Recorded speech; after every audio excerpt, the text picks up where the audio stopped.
Real estate has a really high failure rate, as you know. 87% of people can't really break through.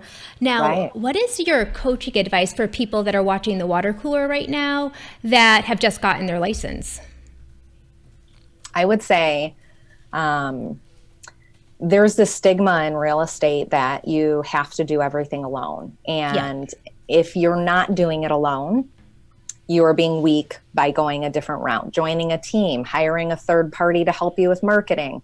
All of these things, for whatever reason, the old school way of thinking is you should wear every hat and you should be great at everything and you can still provide 5-star service that way. It's impossible. You just can't.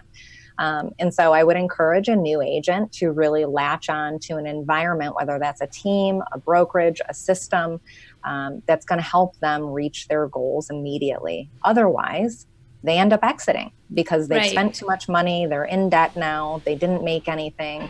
And they unfortunately are too far down the road of pain to find a recovery.